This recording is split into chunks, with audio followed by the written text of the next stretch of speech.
So I'm going to show you how to make a very, very simple ear wire. This is a very old pair of earrings, probably my first Klimt King back in 2011 or something like that, and I have a necklace that matches it. You know, you can tell it's all imperfect and everything, but I still love them, so I just didn't like the store-bought ear wire that was on it, so I'm going to make an ear wire for it. I had to drill the hole a little bit larger because I want it to swing freely. And then I made this, and this was made with this looper that I got from Beadsmith, and it was a 2.25 millimeter, and it's too small. So I am going to make a different one because I have this one, and then I have my other sizes. I've got a 3.0, that's the one I'm going to use, and then I have a 1.5. These are really good for if you want to string beads with the wire in the middle. This makes a really nice loop at the end, and I'm not really great with my wire work yet, and so these are awesome because they make consistent loops. All right, I am using Parawire, black Parawire, and I use 22 gauge. Most people use 20 gauge, but I'm of that generation of women who got their ears pierced when they were teenagers. With a sterilized needle, hopefully, mine was sterilized, and a potato behind the ear. And what we're finding is that the holes are smaller in our ears, and so 20 gauge sometimes just really hurts to wear. So I've begun using 22-inch wire for my ears. Now I'm just using a wire straightener here to kind of straighten out the kinks. There's always going to be sort of a bend to the wire, but at least it's pretty straight. And I'm going to measure out 3 inches.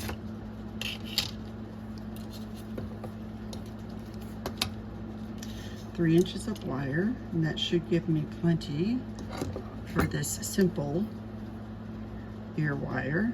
If you do any fancy kind of stuff, you'll have to have more. Let me do another.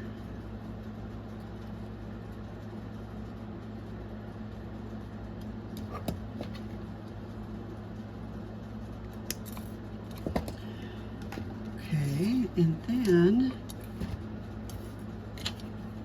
I'm going to use this 3.0 millimeter looper.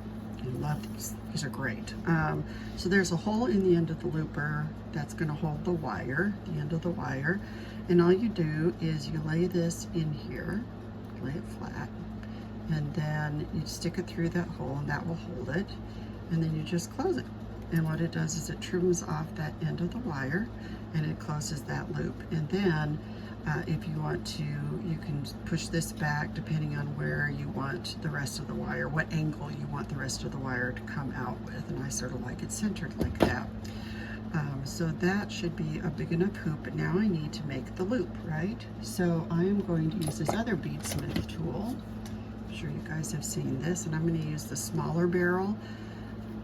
I just like the smaller barrel. You can use whatever size you want. Now, I want the opening of this loop to go to the inside of the ear wire.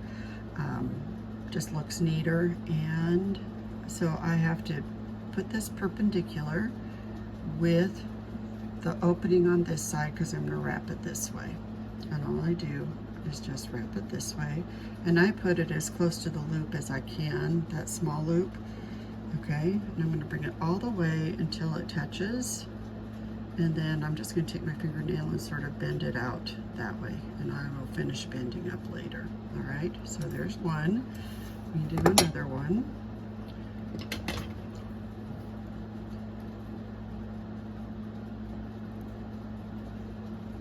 Come on, there we go.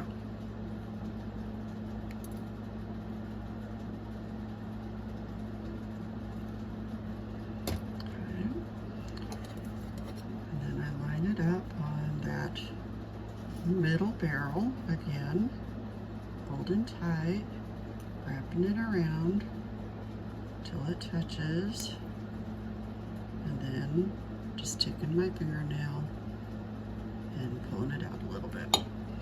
So that's a really nice way to get some pretty consistent shaped loops, and I think I even have one that's longer. Yeah, it says just slightly longer, so let me tighten that up a little bit.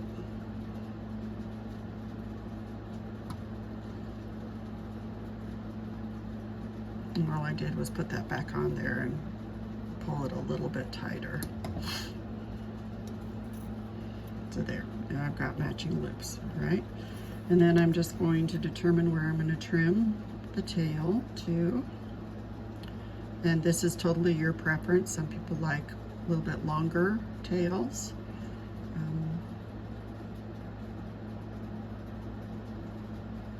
About like that is where I like them.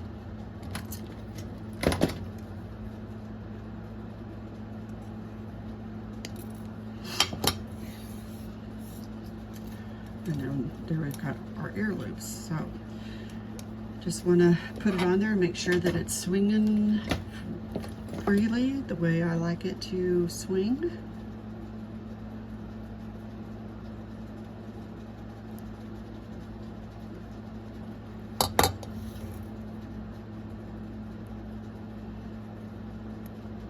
Like that. And this back in.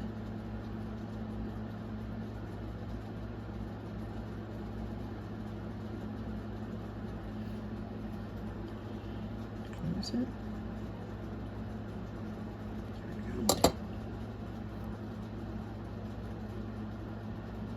When I can adjust it the way that I want to. Now, it swings. So one thing that I didn't do is I didn't harden this wire. So I'm going to go back, even without taking off the earring. I probably would normally harden it before I put the earring on, but I'm going to just see if I can cheat this a little bit.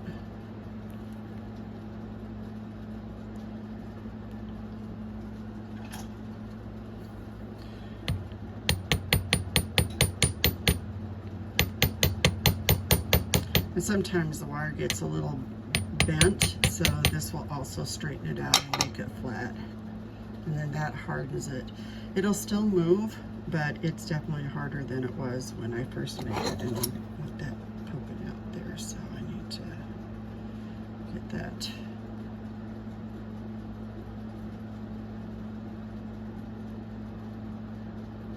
There we go. All right. And then I've got a really simple ear wire. Now when you cut these, you can either use a double flush cutter, or I just was using a single cutter. So I'm going to take either a burring tool or some sandpaper and just sand the really sharp edge off of that, so that's not poking me when I put it in my ear. But that's the way that you make a really simple ear wire. Awesome.